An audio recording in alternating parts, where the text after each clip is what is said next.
Welcome. My name is Ann Mansfield, sometimes referred to as Ann Smith Mansfield, but that's a long story. All of my contact information is on my opening screen. Welcome to my presentation. Hopefully today you're going to pick up a little bit on a unique teaching strategy that was unique for me at one point in time. And I do use this in my pre-service classes, and the comments are usually, I kind of thought, what is she going to do? But I'm glad she did it. That type of thing. Okay, so moving forward, I think I'm going to just move past that. That's the screen that I put the resources hopefully into the chat that you will be able to access. Again, I will check the Google Drive. I have this PowerPoint as well as some other resources that I've just collected over the years, including, I will let you know at the front end, there is a massive bibliography in there of all different titles of children's books that you can use at your will. It's just an accumulation of a number of people over the years, plus a couple of other resources that you might find helpful. Now, you know, Murphy's Law, that our house renovation is continuing today, and they haven't been here for days. So anyway, I apologize for dogs barking, phones ringing, and everything else. Okay, so moving on. So a little bit about myself. If we haven't met or been in touch before, my journey or story to this point in my education career is summed up basically in this slide. I've been in geography ed for 34 years, I guess. I started teaching in 1987, so that's kind of dating me. But I've had a lot of opportunities, and as I tell my students, often if a door is presented, walk through, because you never know where it's going to lead. And for me, my journey as a geo educator has had a lot of doors that I've just opted to go through, and have had an awesome career from that perspective. So currently, I started as a high school geography teacher. Bowmanville High School, if anybody's from that area. I started in the classroom there, and Port Hope High School, I guess, is my very first contract. And then ultimately over the years have found myself in a situation I never in a million years thought I'd be doing pre-service ed, working with prospective geography teachers. So that's where I am today. From a professional standpoint, I sit on a number of different organizations, but two of the ones that are near and dear to my heart are obviously the Royal Canadian Geographical Society, of which I guess I'm a fellow, but I also sit on the CanGeoEd executive. But also, I know this is a national conference, but as we know, Canada education is provincial. And so in Ontario, we have the pleasure of having geography as a freestanding subject in our classrooms with required courses in geography. And I am currently the president of our Provincial Geography Teachers Association, the Ontario Association for Geographic and Environmental Education, OAGEE for short. I have listed there our website. So at some point, feel free to check us out. I'm going to do a unsolicited plug here, but we do offer a number of things, and membership is only $30. And this year you'll get a free conference as well with our virtual. Anyhow, that basically gives you a little bit of an insight into where I'm coming from. So moving on to what you wanted to hear about was this idea of using children's literature in the IS or any geography classroom. I mean, my particular background has always been focused on mainly grade 9 to 13 or OAC, which again dates me, but senior level geography. But I know lots of elementary school teachers can either are or can certainly benefit from this idea of using children's storybooks. Before I go any further, I do want to give credit to a friend and colleague by the name of Doug Kegler, who is from the Waterloo area. It was Doug that introduced me to this whole concept back, I think it was in 1994. I was a participant in Canadian Geographic Education at the time, had summer institutes, and I was a participant there. And Doug was doing a presentation of which was about using children's literature. And I kind of went, what? And to be honest with you, I was a huge skeptic. How are you going to use children's literature in my senior level geography class? Anyhow, so I chose to sit at the back of that presentation because, again, I'm like, yeah, okay, here we go. Not going to be much for me here. But as Doug would say, everybody loves to be read to. Doesn't matter what your age or where you're coming from. The reality is reading and books touch a person. And I put touch in quotations because we don't want to get into trouble here. But the idea that reading and children's books touch people. And for me in that workshop, I have to tell you, it touched me like I couldn't believe. It started with this book. So I have an image on my PowerPoint of a book called The Little House by Virginia Lee Burton, which was incidentally published in 1942. So this one goes back a while. So Doug proceeded to start his presentation by reading this little house.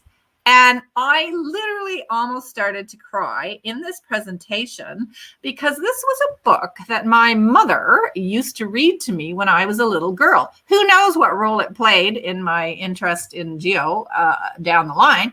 But this book is about a little house, obviously, that starts out, some of you may be familiar with it, but starts out as this little happy house living in a rural area. So over time, life changes, the city grows up, the little house becomes surrounded ultimately by an urban area. And I hope you can see here, my little house is hidden within this urban landscape. So the bottom line is over time, the urban landscape developed, and in the end, the little house gets moved and we end up back as a very happy little house in a rural area. Anyway, the point of this, of me telling you about this, is because this hit home for me. And when you take a look at this book and you step back from it, the number of geographic concepts that are actually in here can be used in a lot of geo classes, but with this one in particular, kind of focusing on that urban renewal, or sorry, not urban renewal, but the changing landscape over time and the whole process of urbanization and all of that kind of thing. So it was at that point that I kind of bought into this idea and started to explore and use it a little more. Now, before I go any further, the one thing I will caution is that this is a strategy that really isn't for everybody, from the perspective that, I mean, everybody could do it, but it's not for every class. And what I would caution you, teaching and classrooms are a lot about relationships, right? And the relationships that you have with your students.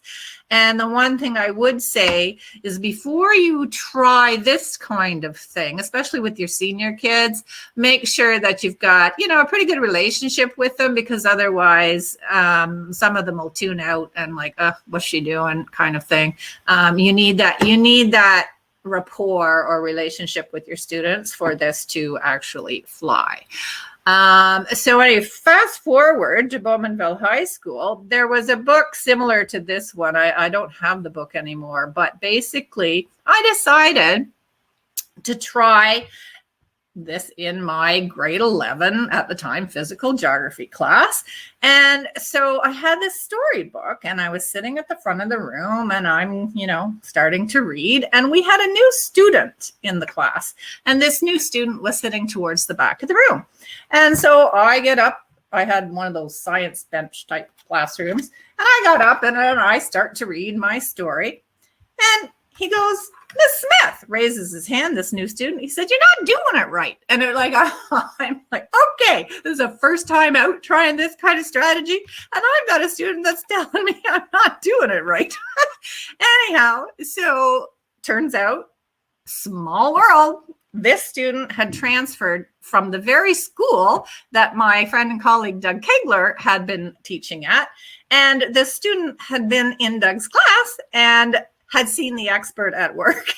So anyway, it was rather funny, that small world, that I was now being tutored by a student. And it was this particular book that I was using was, again, similar to this when at 6 o'clock in San Francisco. It's the idea of, when it's 6 o'clock here, you're eating breakfast, but it's 6 o'clock at night somewhere else. Anyway, it tied into the whole concept of time zones. And so then you get into the idea of what is a time zone and, delving deeper into the physical side of time zones, etc. Anyhow, so that's the one thing I will caution you, though, is approach with, a caution. You just know your class, and that they perhaps are going to buy it. The reason I have the picture of Up in the bottom corner is because I find that movie reminds me of the book Little House. I've never tried to contrast the two, but I think if you're looking to dovetail or using other things similar, the story behind Up has some similar elements to it. All right. So using children's literature, one of the things I would like to do, I'm not sure, Dominique, if this is going to work, but I want everybody to sort of think about what might be one of their favorite children's books of their own.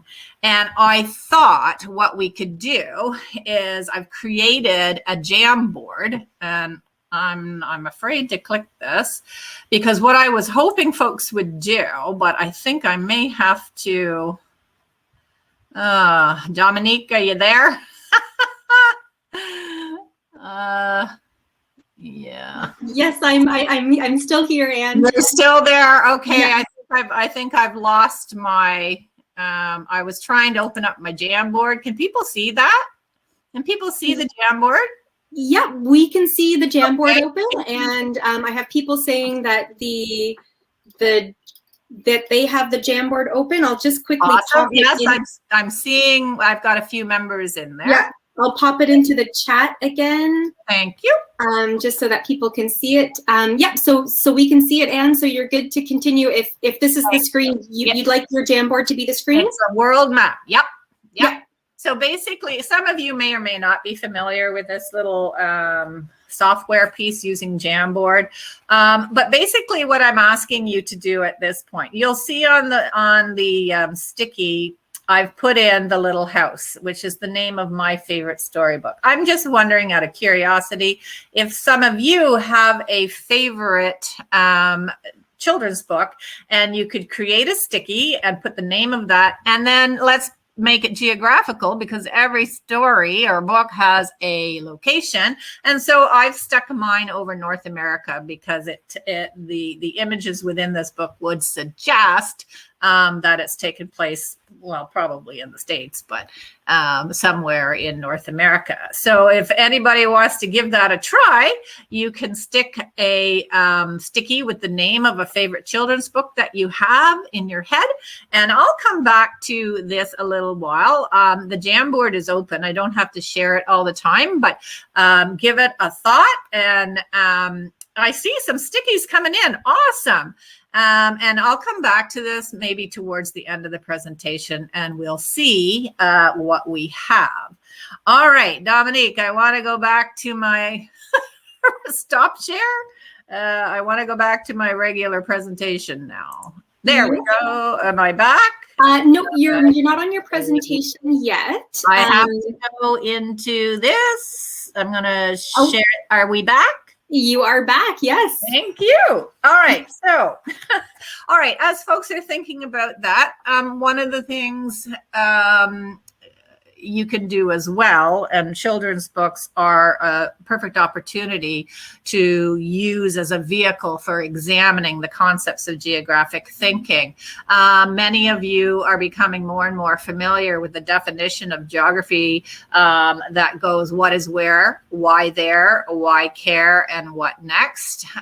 If you're interested, that is by a fellow, his work, Charles Gritzner, did all that. However, the idea is we want our students to be looking at these books with a geographic perspective. You want them to start thinking like a geographer. And we talk about concepts of geographic thinking, talking about spatial significance, the importance of place, patterns and trends, interrelationships, and then, of course, the geographic perspective, economic, political, environmental, and social. So on top of everything, any of the children's books that we have, you can use them to pull out and to take a look at some of these concepts that may be present. And so, for example, interrelationships. In this, the interrelationships between humans and the physical environment and change over time, patterns and trends. There's a number of the concepts in just this little book that we could focus on, like many other books as well. So I asked you to identify perhaps a book that has special meaning to you. Have you ever looked at it through the lens of a geographer? And so that would be a good jumping off point, is to take a look at that story and now apply the concepts of geographic thinking to it. All right. Why children's literature? Why use children's literature in the geography classroom? Well, number one, and I have little icons or pictures to sort of demonstrate each of these reasons. Number one, it sets a tone or an atmosphere in your class. So from this one, I kind of looking at it from two perspectives. A tone or an atmosphere in your classroom in terms of the actual classroom itself. Kids love to be read to. People in general love to be read to. And using a children's book or something that you're actually reading, we know it can calm the room, get people focused, a great thing to start with at the beginning of a class. I know I have colleagues who literally have had sort of, even in a secondary class, reading corners type of thing where kids come in and they see the book on the counter or whatever, and they know today there's going to be a book. And so that can set the tone that today we're going to get a story, and the atmosphere kind of changes. Or from the other perspective, I have books piled around me here. So if I'm looking off to the screen, I'm looking at other suggestions to use here. But other books, for example, if you're looking at a regional thing and you've got a book on the Amazon, you can be using that to set the tone and atmosphere in the class as well by linking the story with literally the atmosphere. I know we don't really have control of the physical environment in class as much anymore, like in terms of the heat and humidity and all the rest of it. But the old idea, I know elementary teachers use this a lot. You could have the humidifier going to create the mister, you know, what I'm talking about, that creates a mist and humidity within a classroom to set that atmosphere and link it to the book that you're talking about. Okay, so sets a tone or atmosphere. This is really the big one for me, provides a springboard to discussion. This is a jumping off point, especially at the senior level, where you're using it as a hook or a means of introduction into a certain topic. And often these topics that we can use these books to launch into can be rather complex and, big issues. So I know in my world here in Ontario, one of our senior courses is World Issues. And there are so many books that I have that can be used as springboards to discussions in that setting. One in particular I have, Child Soldier, when boys and girls are used in war. So that whole issue of children soldiers around the world. Okay, so a springboard to discussion, using it as that hook. I gotta watch my time here. Focus is on a single topic versus focus is on a single topic, depth versus breadth. So one of the things you'll find about many children's books is that they go into a topic more deeply, the story you're looking into more deeply rather than a broad range. However, I would say there are certainly children's books out there that can look at things from a broad perspective, but for the most part, they deal with a single topic, and you can delve into that topic a little bit deeper. Okay. More appropriate for older students. It's interesting, when people say we're using children's books or children's literature, the assumption is often that these books were made or written for younger people, which is certainly true. But the reality is some of these books that you may perceive to have written for younger kids are not. And again, I use the Child Soldier.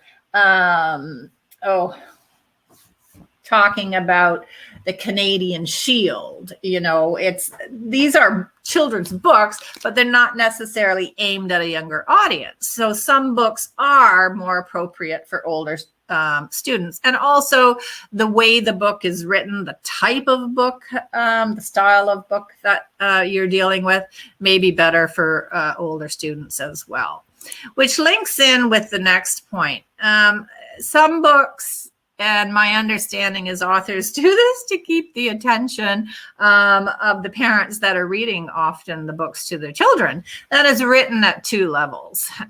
So there's the obvious level that this book has been written for children, but then there's also sort of another tier where the adult can, there's other nuances and other stories that are being told at a different level. The children are getting one, and the adults are getting another. The thing that pops to my mind is not a book, but it's the same idea that the old Flintstones show. If you ever watched the Flintstones, my understanding that was actually made for adults, whereas it was really children for many years that watched the Flintstones. But if you pay attention to the themes and all of the rest of it, often it was geared for an older audience.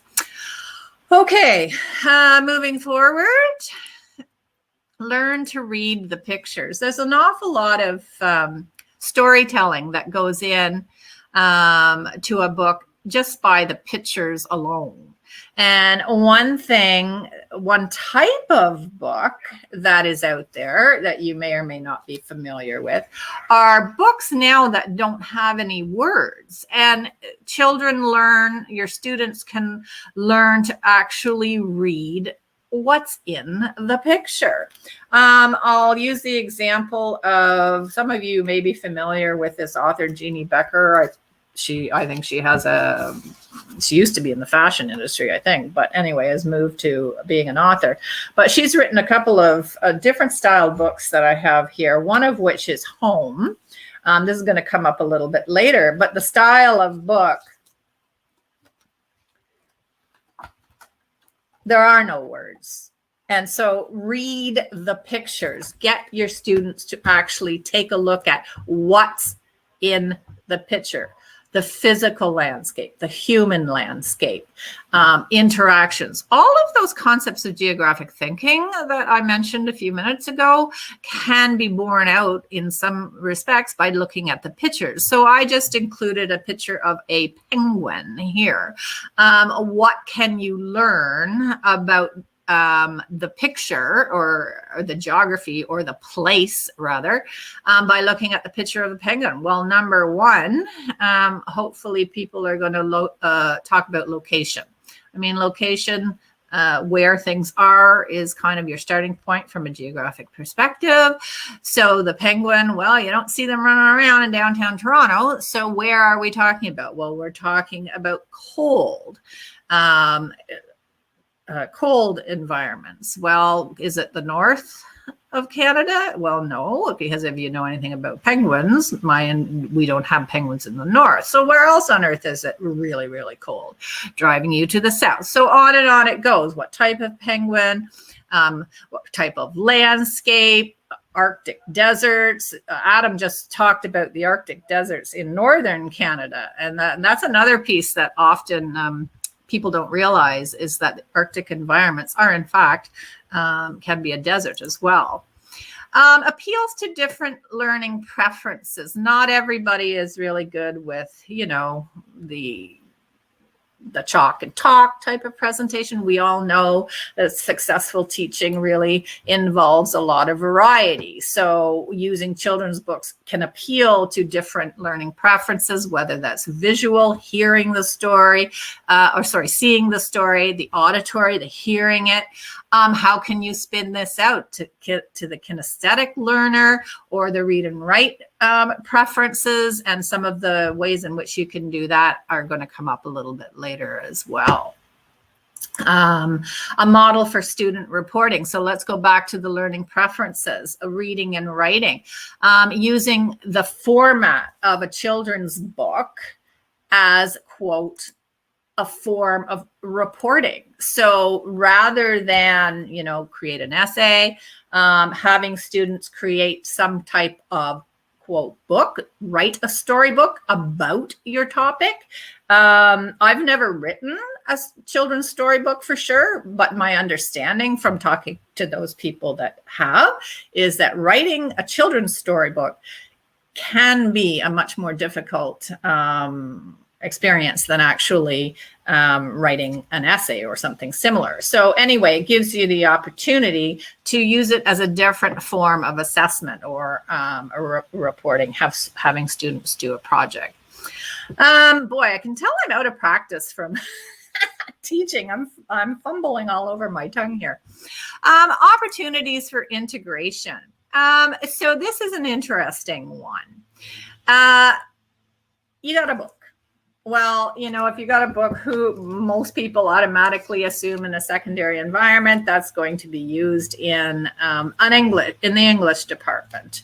However, you know, when you open it up, so there's artwork, there's the concepts of geographic thinking, there are probably historical concepts, all kinds of things come together within a book. So can we, in the geography classroom, be working with our English department or our art department and looking at, who knows, maybe a cross-curricular assignment where the art department says, okay, we're going to develop some type of art piece, but as part of that, you're going to integrate or pull out concepts of geographic thinking to focus on in this art piece. And then, well, you need a write-up. So are we working with the English department in terms of concise writing, paragraphs, essays, whatever that go along with the piece? So it opens up this area or this idea of working together with other departments. I know there's probably people here that work in an elementary environment where I think that is more common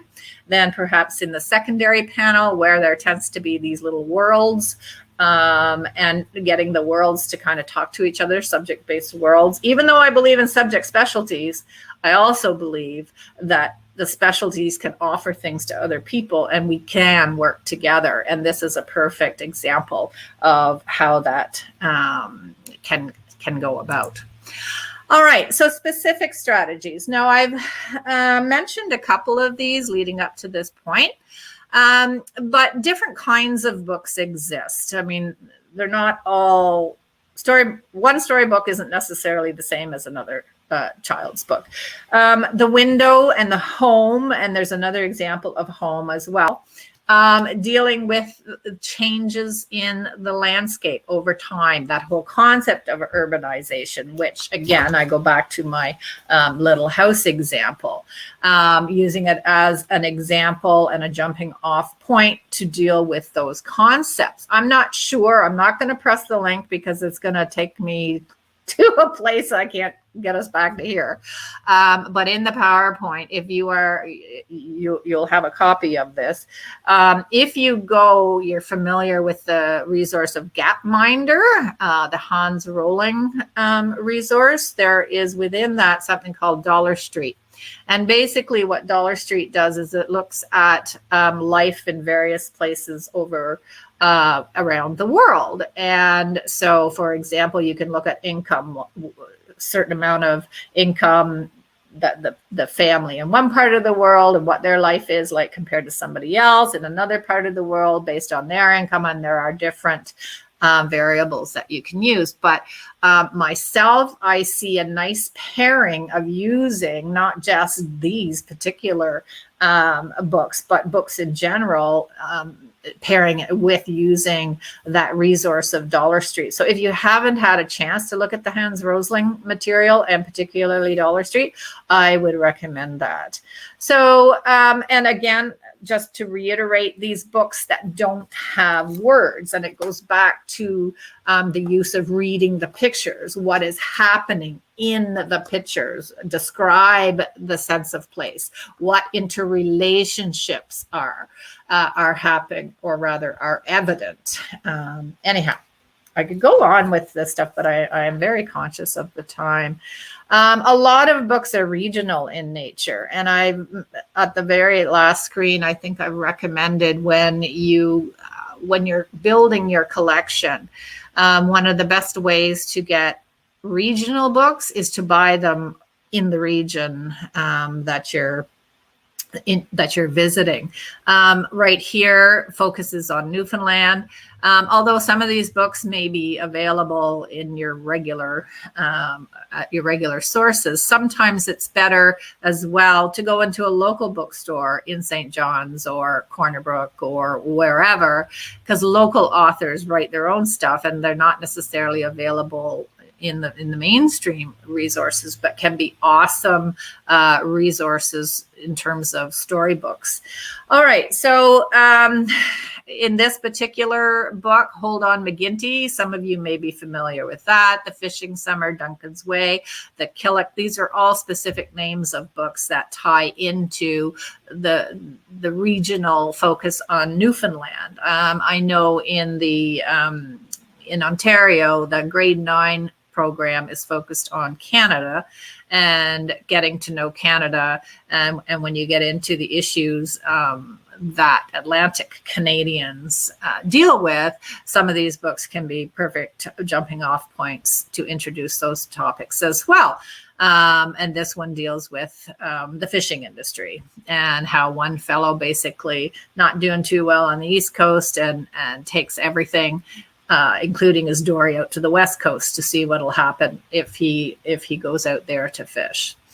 Okay, so from a regional perspective, focusing on Newfoundland, but then expanded out to different regions, expanding to the Atlantic provinces. There's a style of book, and I'm sure many of you have come across these, and these are these alphabet books. I have one up here. M is for Maple, a Canadian alphabet book, but there's all kinds of them that deal with a focus on a place, but A is for whatever, B is for whatever, but a reflection of the place that you're looking at. So in terms of focusing on the Atlantic provinces, a couple of examples, and please, these are by no means exhaustive. There's lots of other examples. An island alphabet, Halifax ABC, a fiddle for Angus, Seaside alphabet, and of course, Bud the Spud. Now, so throughout this presentation, you will notice that there is a link to a video. If we were in person and we were doing this, more time would be spent with us actually reading these things. And I know I don't think we're done with online virtual learning. So what I have done is I've found examples of people that read storybooks online, I think primarily coming out of the elementary panel, but there are lots of folks out there doing this.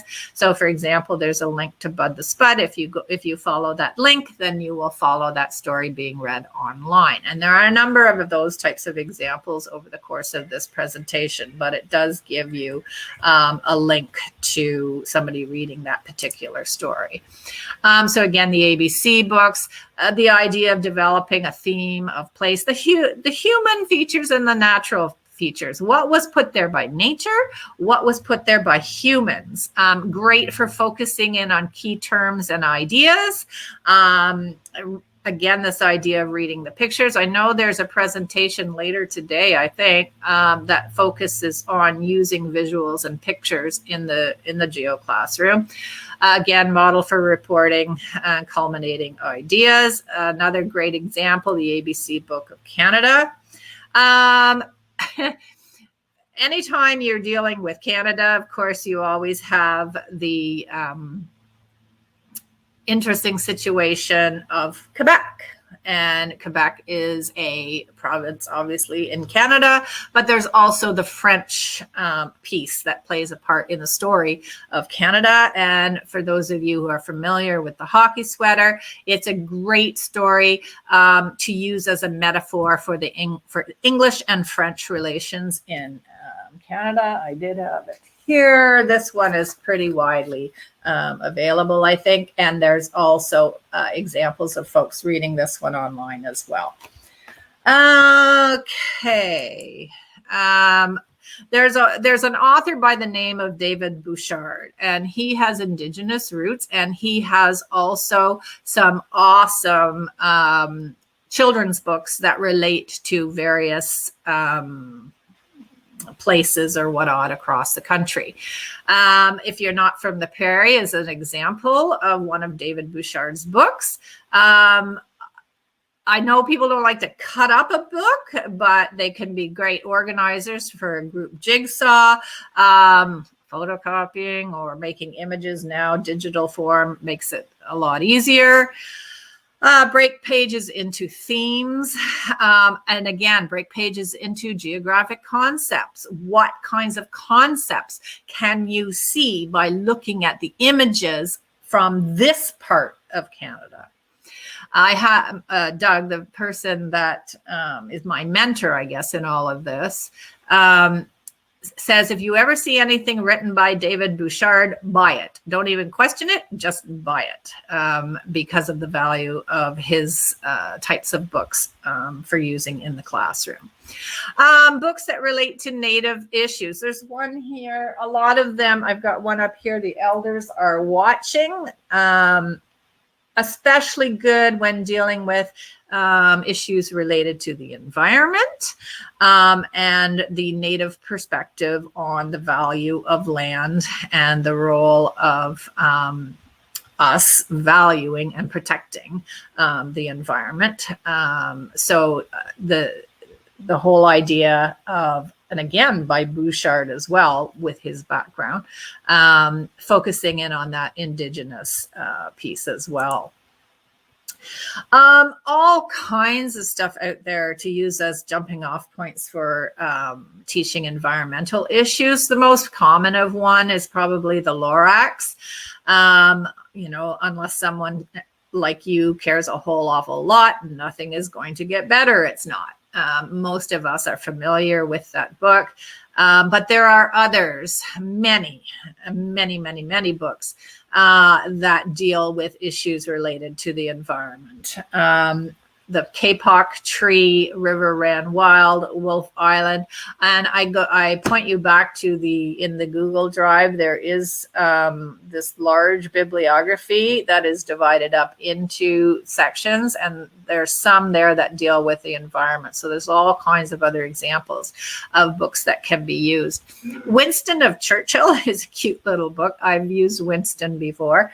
In fact, the very first time I saw somebody do a workshop with Winston of Churchill, I'm not sure the instructor got the point of the story. The point of the story was not to not smoke. The point of the story was that we all need to make changes ourselves with our own habits to protect the environment and fighting things like climate change and all of the rest of it. So again, getting at that idea that if you want the world to get better, this is about us making changes. And if you can't just talk the talk, you have to walk the talk as well.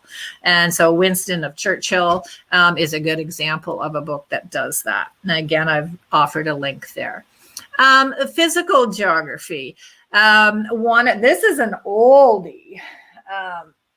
It's called Earth Songs. You may have a little bit of trouble tracking this one down now, but basically covers, the history of the Earth right there, and many of the processes in a very concise little. It's not very big, little book, but awesome for a jump off into physical geography. There's another type of book out there as well. Some of you may have seen this type of thing. I don't know exactly what they call these, but there are these interactive books, How the World Works, these pop-up books. And when you open them up, there's, interactive pieces, but also little things that you can do and lots of explanations. This piece dealing with plate tectonics, you move these things around and you get the idea of the concept of fault lines in this particular example, a transform fault. And then of course you get the more spectacular pop-up of a volcano. But again, really, really kind of good visuals to introduce into some of the concepts that you may be looking at from a physical perspective. And one thing, there's always debate in terms of when you're teaching geography, you start with the physical, you start with the human, and that will forever be an ongoing debate. However, in my mind, the physical determines the human. So we can't forget to talk about the physical environment and the processes that affect the land and the way the land is created, because that therein lies affects the way humans adapt and structure to it, which then is reflected in the stories that are told. Another one, the global context. I mentioned that world issues course a little while ago. All kinds of books out there. It's amazing that these children's books actually deal with some pretty complex ideas. Probably one of the more common ones. I think I have it up here. The Dr. Seuss, The Butter Battle book, is basically looking at the Cold War. So in history in particular, a great example of using a child's Dr. Seuss book to introduce the whole concept of the arms race, etc. There's a series of these books. If the World Were a Village, setting a global context. Some of you may or may not be familiar with this. This is a great series. I think I've got the latest one updated, where basically you boil down taking a look at the picture of the world and who lives on it, and pretend that the world only has 100 people. And of that 100 people, how many are from this part of the world? How many speak this language? How many follow a certain religion? But it gives you an ideal quick snapshot of a lot of the demographic information around the world. And that one actually comes with, I don't know if I can get at it right now, but there's actually a DVD that you can get that comes with this as well, with other resources and whatnot. I included 8 days on this because it's very timely.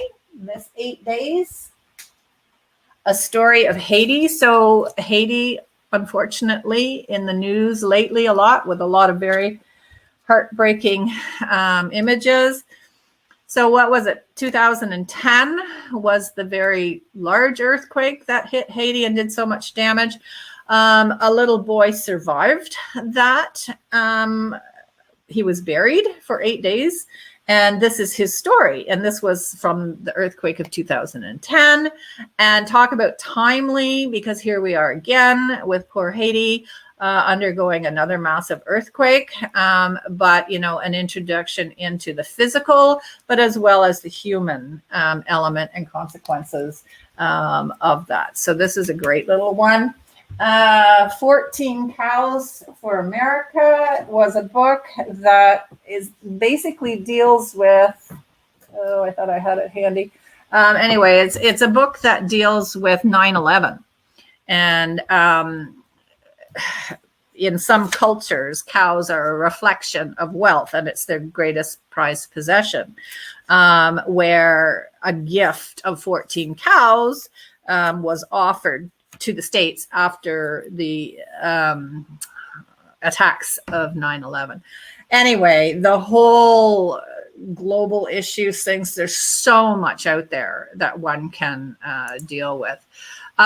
The issues around migration, you know, talk about a timely issue, but the stories of migration, there's one book called Migrant. I want to focus on this one. It's called The Arrival, great for senior level. Now this would definitely be an example of a storybook that would be written for people of an older age. There aren't really any words in it, but you read the pictures and the topic is pretty heavy. The story of this person being a new immigrant and having to leave his family and all of the rest of it. But awesome in terms of introducing and telling a story at a senior level or within a senior level class. All right. And lastly, getting into the whole idea of geographical skills. Disclaimer, I have tried to find the source of this picture. I have no idea if there's an ArcGIS for Babies book out there. I think it might have been Photoshop. Even the folks at Esri don't know, but I love it. Anyhow, this idea of geographical skills, there's different storybooks that introduce concepts related to, you know, factor location, absolute, relative, grids, scale, you know, all of those types of things, using storybooks to introduce some of those as well. Now, we're moving into the importance of GIS and geotechnologies is really big. And this is a new series. I haven't used it myself, but it's been brought to my attention.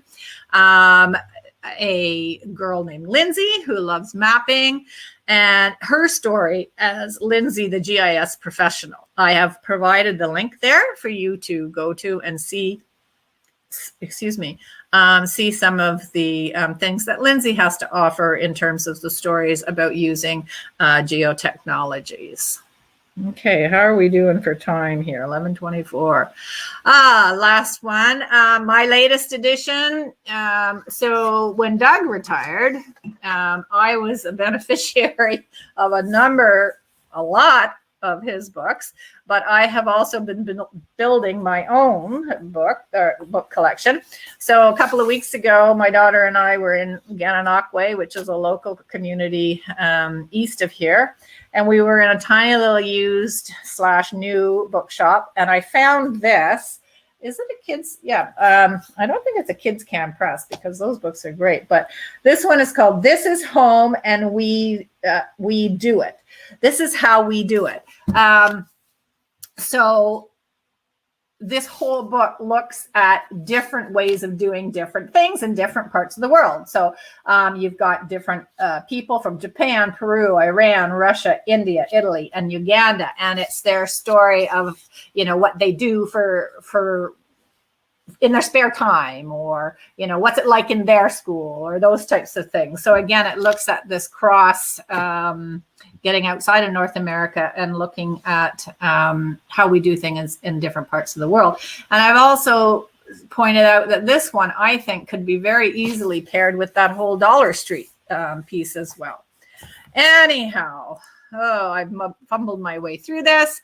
That pretty much brings me to the end. I'm wondering, Dominique, are you still there? Yes, I am still here. That was a wonderful presentation, and I know we've got about 4 minutes left. 4 minutes, yeah. A few things that I just wanted to touch on.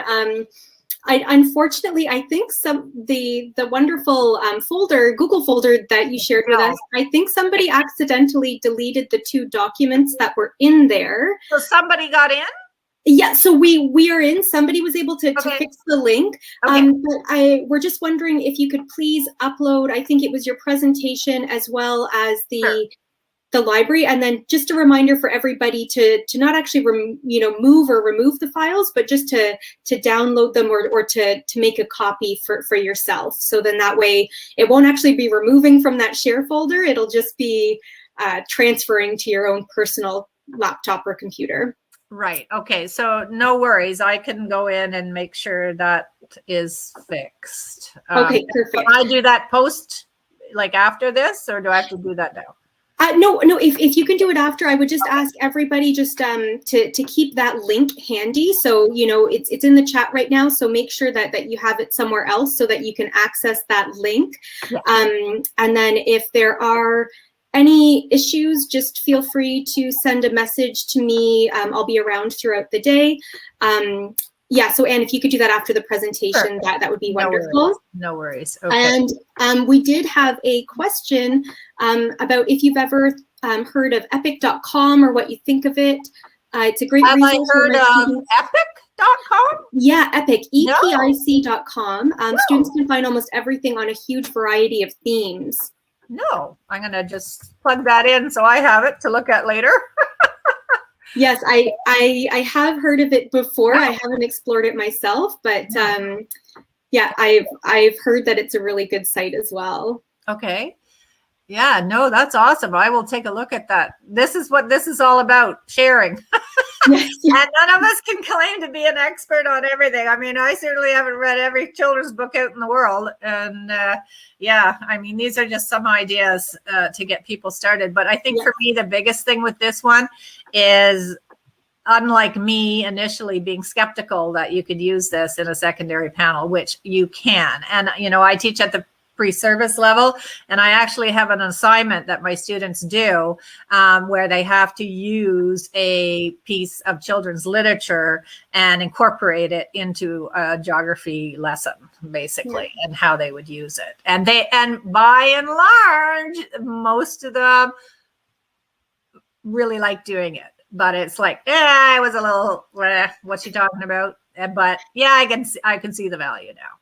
A little bit of resistance at the start. And for some, yeah. For some. And then I just have here a note from somebody that they can't open the Google folder at the moment. So, Anne, I believe that you had shared your contact information at the beginning. My email is on the front slide. Yeah, so maybe, Anne, if want me to put it in the chat? Yeah, if you can put it in the chat, and then maybe if you would like, I think the easiest way to do this, because we unfortunately can't track everybody's emails, if you would like, and just let me know if you're okay with this. Are you okay with people emailing you if they'd like access to the Google folder?